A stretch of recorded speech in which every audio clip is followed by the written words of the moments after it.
Halo semuanya, kali ini kita akan membahas film bergenre horor komedi berjudul Deadstream yang rilis pada tahun 2022. Film ini bercerita tentang seorang YouTuber kontroversial yang sedang mencoba mengembalikan popularitasnya setelah terkena skandal, yaitu dengan melakukan live stream di sebuah rumah tua yang terkenal angker. Awalnya ia berusaha memberikan tontonan konyol yang menghibur, tapi perlahan kejadian-kejadian aneh benar-benar terjadi. Dari suara misterius, penampakan, hingga teror makhluk supranatural yang semakin nyata. Film diawali dengan memperkenalkan Sean Rudy, seorang YouTuber yang sering melakukan challenge-challenge aneh, konyol, dan juga sangat berbahaya selama 7 tahun belakangan, hanya untuk mencari popularitas. Mulai dari bersembunyi di dalam kotak sampah, bertelanjang di tempat bersalju sambil ditarik serigala, menyeludup melewati perbatasan, hingga melempari dan memaki polisi. Namun sayangnya, karena challenge-challenge yang ia lakukan itu, akunnya pun di-ban karena ia di-cancel oleh orang-orang di internet. Namun setelah 6 bulan, dan membuat video klarifikasi, akunnya akhirnya kembali dan ia juga mendapatkan sponsor baru. Dan untuk merayakan kembalinya, Sean pun berniat untuk melakukan uji nyali di sebuah rumah terbengkalai, yang katanya paling angker se-Amerika. Rumah tersebut bernama Death Manor atau Rumah Kematian. Selama di rumah itu, Sean berjanji akan menghampiri hantu-hantu di sana jika ada suara ataupun penampakan. Serta jika ia kabur dari sana karena ketakutan, maka ia tidak akan menerima uang sepersen pun dari live stream tersebut serta dari sponsornya. Sean juga sudah menyiapkan beberapa barang untuk menangkal makhluk halus di sana, seperti air suci, salib, garam, bawang putih, dan belati perak. Live streamnya tersebut akan ditayangkan di channelnya tanggal 20 Oktober, jam 11 malam. Sesampainya di TKP, Sean pun memulai siarannya dengan mempromosikan merch baju terbarunya, serta kaset soundtrack yang sudah dibuat khusus untuk live stream horor kali ini. Sean juga menjelaskan tentang gelangnya, yang jika digerakkan akan otomatis mengubah siaran dari kamera selfie ke kamera POV di kepalanya. Karena Sean sudah berjanji akan bermalam di rumah hantu tersebut hingga pagi hari, ia pun dengan nekat mencopot dan melempar busi mobilnya ke hutan, untuk mencegah dirinya kabur jika nanti ia merasa takut. Setelah itu, Sean pun menceritakan tentang kisah rumah hantu tersebut. Death Manor dibangun pada tahun 1880 oleh pendiri sebuah sekte untuk putrinya bernama Mildred Pratt yang merupakan seorang penyair. Namun pada suatu hari, Mildred tiba-tiba bunuh diri di rumah itu, yang merupakan awal dari 11 kematian yang juga terjadi di rumah tersebut. Sean pun mempertanyakan, apakah rumah tersebut memang sudah terkutuk dari awal, atau dengan aksi bunuh diri Mildred, rumah tersebut menjadi angker dan terkutuk. Mayat Mildred juga baru ditemukan oleh polisi beberapa tahun yang lalu, dengan kondisi wajahnya yang sudah habis dimakan tikus. Sean lalu memasang beberapa kamera di area luar rumah yang bisa mendeteksi pergerakan, sehingga Sean akan tahu kalau ada sesuatu yang terjadi di luar. Tampak semua pintu rumah tersebut yang kini sudah disegel dengan beberapa papan kayu, sehingga Sean memutuskan untuk membobol kayu tersebut agar bisa masuk ke dalam rumah. Setelah berhasil masuk, Sean pun langsung menggembok pintu rumahnya, dan kuncinya tersebut ia buang ke dalam lubang ventilasi di lantai dekat sana. Terlihat isi rumah tersebut sangat terbengkalai, kotor, dan banyak coret-coretan di tembok.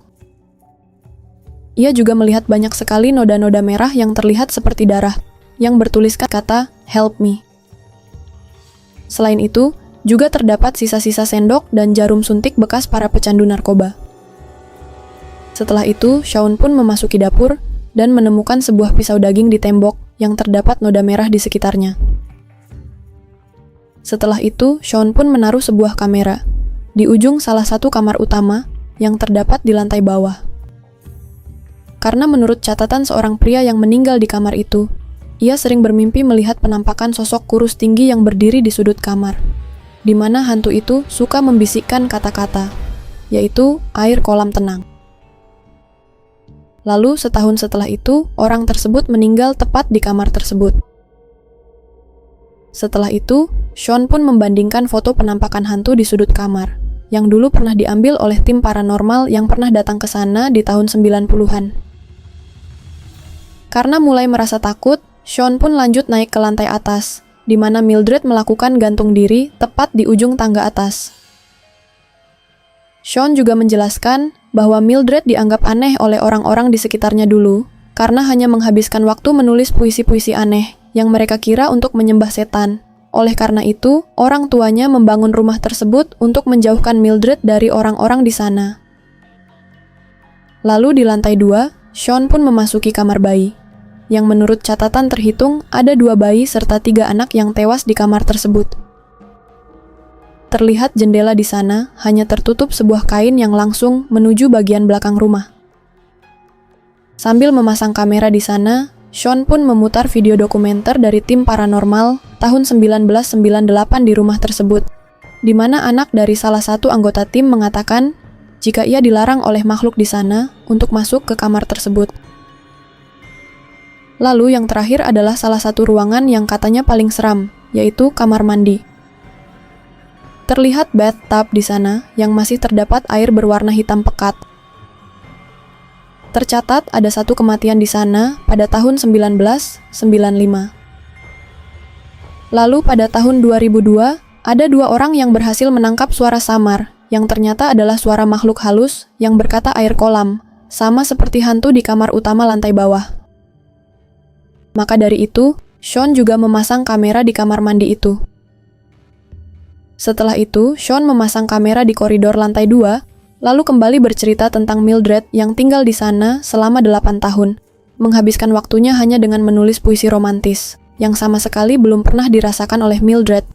Hingga akhirnya, Mildred bertemu dengan seorang publisher kaya raya bersama Lars, dan mereka akhirnya jatuh cinta, hingga terus mengirim surat setiap hari selama 2 tahun. Namun Sean tidak melanjutkan ceritanya tersebut, agar orang-orang tetap menonton live streamnya hingga selesai. Setelah itu, Sean masuk ke sebuah ruangan, tepat di depan tangga menuju lantai 2. Ia akan menggunakan ruangan tersebut sebagai base camp-nya, karena menurut catatannya, tidak pernah ada kejadian supranatural di ruangan itu. Sean kemudian masuk ke lemari pakaian di sana, dan menemukan sebuah kayu bergambar tangan dengan mata di bagian tengahnya. Sean kemudian memasang kamera di lemari itu dan kembali lanjut mengobrol dengan penontonnya. Sean berkata bahwa ia akan melakukan ritual pemanggilan arwah di ruangan yang akan dipilih olehnya. Ia lalu lanjut bercerita, di mana Lars meminta Mildred menikah dan pindah ke Boston dengannya.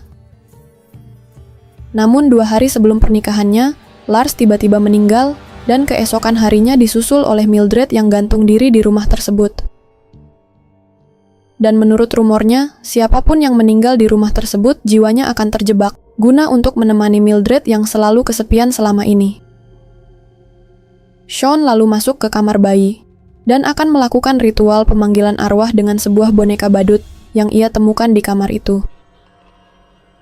Setelah membacakan mantra, tiba-tiba terdengar ada suara dentuman, yang membuat Sean lari ketakutan kembali ke base camp-nya. Setelah itu, Sean kembali mengecek laptopnya, dan menemukan ada sebuah penampakan sosok bayangan di kamera koridor. Karena ketakutan, Sean pun bersembunyi di dalam lemari. Setelah menenangkan diri sebentar, Sean pun akhirnya kembali keluar koridor, untuk mencari hantu tersebut sesuai janjinya di awal tadi. Namun tak lama setelah ia keluar, tiba-tiba salah satu pintu di luar terbuka, sehingga Sean langsung kembali ke base camp-nya, dan tidak sengaja menghancurkan kayu bergambar tangan bermata itu. Pintu base camp-nya tersebut tiba-tiba digedor, yang ternyata adalah seorang fans fanatiknya yang bernama Chrissy. Sean pun tampak sangat lega sekaligus kebingungan, mengapa Chrissy bisa tahu keberadaannya. Chrissy pun mengatakan bahwa ia bisa mengetahui lokasi rumah tersebut, karena sudah memperhatikan Sean dari awal. Sean yang sudah ketakutan pun berniat pulang, namun melihat penontonnya yang kini mencapai 4 juta orang, Chrissy pun akhirnya diajak untuk ikut investigasi, karena para penonton yang suka melihat sifatnya yang begitu ceria. Setelah itu, mereka pun turun ke kamar utama lantai bawah sambil punggung-punggungan, agar penonton bisa melihat dari dua sudut pandang berbeda. Tapi anehnya, sesampainya di bawah, Chrissy tiba-tiba saja menghilang sebentar. Ketika sedang mengecek kamarnya, Chrissy menemukan ada sebuah tangga rahasia di dalam kemari kamar utama. Sesampainya di bawah, mereka menemukan sebuah peti yang berisikan baju, kotak kecil berwarna coklat, serta sebuah kalung merah yang langsung dipakai oleh Chrissy. Mereka juga menemukan catatan harian Mildred di sana, yang berisi karya puisinya. Sean lalu berniat bermain papan Ouija untuk melakukan komunikasi dengan arwah di sana, sambil merekam suara mereka dengan sebuah alat perekam. Namun, karena tidak ada yang terjadi setelah mereka melakukan ritual itu, Chrissy pun menyuruhnya untuk mengucapkan suatu mantra, yang katanya dapat menenangkan arwah di sana yang belum tenang. Awalnya Sean ragu karena bahasanya yang aneh, namun setelah dijelaskan oleh Chrissy, Sean pun akhirnya setuju. Dan benar saja, tak lama setelah itu, terdengar suara dentuman dari lantai atas, sehingga Chrissy pun langsung mengajak Sean untuk mengecek lantai atas tersebut.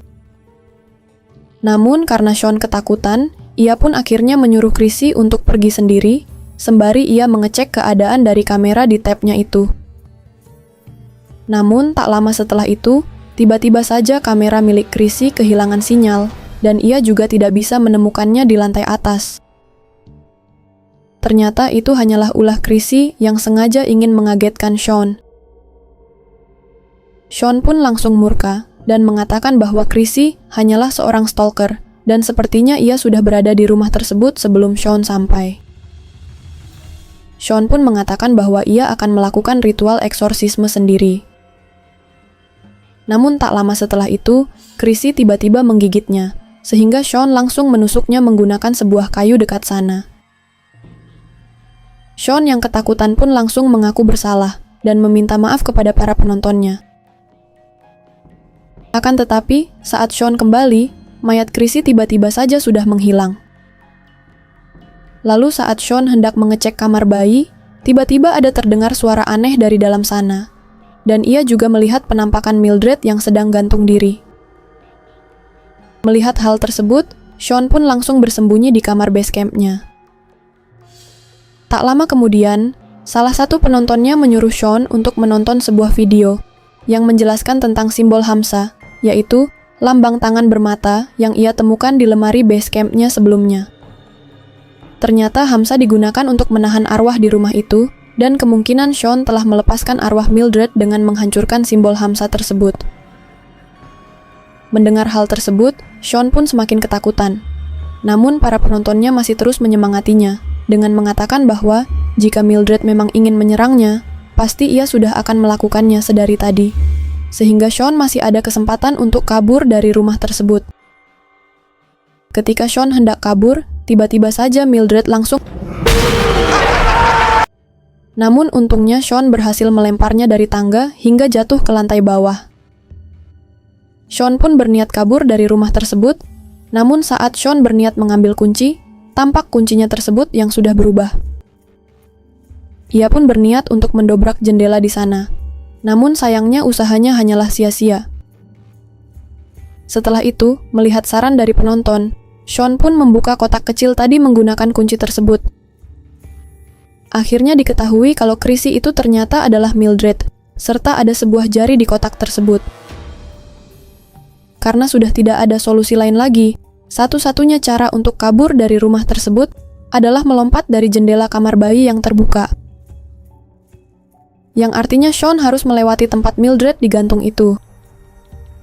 Sialnya, ketika ia hendak kabur, tiba-tiba saja ada penampakan dari tempat tidurnya, sehingga Sean langsung kembali ke base camp-nya. Sean lalu mendapatkan sebuah video dari penontonnya, menjelaskan arti mantra dari Chrissy tadi, yang ternyata adalah bahasa Latin, dan artinya yaitu menyerahkan jiwa sepenuhnya kepada arwah penunggu di sana, yaitu Mildred. Mereka berteori bahwa Mildred sengaja mengacaukan pikiran orang-orang di sana, agar mereka mengucapkan mantra tersebut, lalu kemudian bunuh diri. Sehingga mereka menganggap bahwa Sean kemungkinan akan memiliki takdir yang sama dengan arwah gentayangan di sana. Namun tak lama setelah itu, Mildred tiba-tiba menyerangnya, dan tanpa berpikir panjang, Sean langsung loncat dari jendela kamar bayi tersebut, sehingga menyebabkan kakinya terluka cukup parah. Setelah itu, Sean pun langsung mencari busi mobilnya, dan untungnya berhasil ditemukan. Namun ia malah bertemu dengan sebuah makhluk aneh, dan juga seorang polisi yang ternyata juga adalah salah satu hantu di sana. Sean pun langsung bersembunyi di mobilnya, dan kembali mendapatkan video dari penontonnya, yang mengaku pernah menjadi pengasuh di rumah tersebut ketika ia masih berumur 15 tahun dulu. Ternyata nenek tersebut yang membuat simbol Hamsa, guna untuk meredam kekuatan Mildred. Nenek tersebut juga menjelaskan bahwa Mildred memiliki kekuatan yang cukup besar karena ia menjual jiwanya kepada iblis. Oleh karena itu, Mildred bisa memperdaya orang-orang yang tinggal di sana untuk bunuh diri dan menjadi arwah gentayangan. Sebagai solusinya, Hamsa bisa dibuat dengan cara pengorbanan berupa daging manusia. Namun tak lama setelah itu, tiba-tiba hantu polisi tadi datang menyerang, dan Sean langsung menghajarnya menggunakan senjata mainan, yang ternyata cukup ampuh. Namun sayangnya, tab milik Sean menjadi rusak akibat insiden tersebut. Setelah itu, Sean pun membuka buku harian Mildred dan menemukan cara untuk membuat Hamsa. Setelah membaca puisi milik Mildred, akhirnya ditemukan bahwa kata-kata air kolam adalah penggalan puisi Mildred, dan para hantu dipaksa untuk membacakan puisinya itu, sama seperti yang hendak dilakukan oleh Chrissy tadi kepada Sean. Ia pun teringat pernah terkena kasus copyright dulu saat ia menyanyikan lagu di videonya, sehingga ia tidak bisa mendapatkan uang dari videonya. Sean pun terpikirkan untuk melakukan upacara persembahan jiwa ke iblis, sama seperti yang dilakukan Mildred. Namun Sean melakukan hal tersebut bukan untuk menguasai arwah-arwah lain, namun hanya agar ia bisa terlepas dari jeratan Mildred. Karena Sean tidak mengerti bahasa Latin, ia pun meminta tolong kepada para penontonnya untuk membantu menerjemahkan tulisan tersebut. Setelah itu, Sean pun balik ke dalam rumah tersebut untuk mencari Mildred. Ia pun menggabungkan air suci, salib, bawang, dan belati perak di sebuah batang besi, sebagai senjata untuk melindungi dirinya. Ia juga memasukkan air suci ke suntikan bekas, dan mengambil pisau daging di dapur untuk menyerang Mildred. Setelah itu, ia pun kembali ke base camp-nya dan membuka laptopnya. Tulisannya tersebut akhirnya ditranslate, dan Sean pun langsung menggambar di lantai base camp-nya sambilan meminta maaf kepada penontonnya karena kontennya yang sudah sering merugikan orang lain. Setelah itu, Sean pun memasang kamera di batang besinya dan mulai memburu Mildred sambil membacakan mantranya. Ketika masuk ke kamar bayi, ia tiba-tiba melihat ada seorang anak kecil yang bertubuh aneh, sehingga ia langsung mengunci hantu tersebut dan menaruh garam di depan pintunya. Lalu ia bertemu dengan hantu yang di lantai bawah dan hendak menyerangnya. Namun anehnya, hantu tersebut malah menyerang Sean balik, sehingga ia langsung bersembunyi di dalam kamar mandi. Tak lama setelah itu, Sean tiba-tiba terbangun di dalam bathtub dan mulai setengah sadar karena Mildred yang berusaha untuk merasukinya. Sean pun berusaha untuk melawannya dan akhirnya berhasil menyadarkan dirinya. Ia juga berhasil membunuh salah satu makhluk di sana dengan menusukkan air suci yang sudah disiapkan. Sean pun keluar dari kamar mandi dan berusaha memancing Mildred dengan buku hariannya. Setelah itu, Sean langsung menghantam kepala Mildred menggunakan pisau daging. Kemudian memasang kamera di atas kepalanya, karena ia tahu kalau Mildred akan hidup lagi nanti. Tak lama setelah itu, Mildred pun kembali terbangun dan langsung memburu Sean. Sesuai dugaannya, Sean pun langsung menghantam Mildred menggunakan kursi, dan kemudian melakukan ritual penyerahan jiwa dengan Mildred sebagai persembahannya. Namun sayangnya, ritualnya tersebut tidak berhasil, dan Mildred kembali menyerangnya. Untungnya Sean berhasil kabur dan memutuskan untuk membuat simbol Hamsa dengan mengorbankan jarinya sendiri. Untungnya ritual tersebut berhasil dan Mildred berhasil kembali tersegel.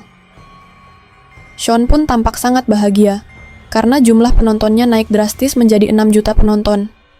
Namun sayangnya, kebahagiaannya tersebut tak berlangsung lama, karena tiba-tiba saja hantu-hantu di sana kini mulai mendatangi Shaun, karena mantra yang ia rapalkan sebelumnya justru menjadikannya sebagai pemimpin baru, dan semua hantu di sana akan menjadi pengikut barunya.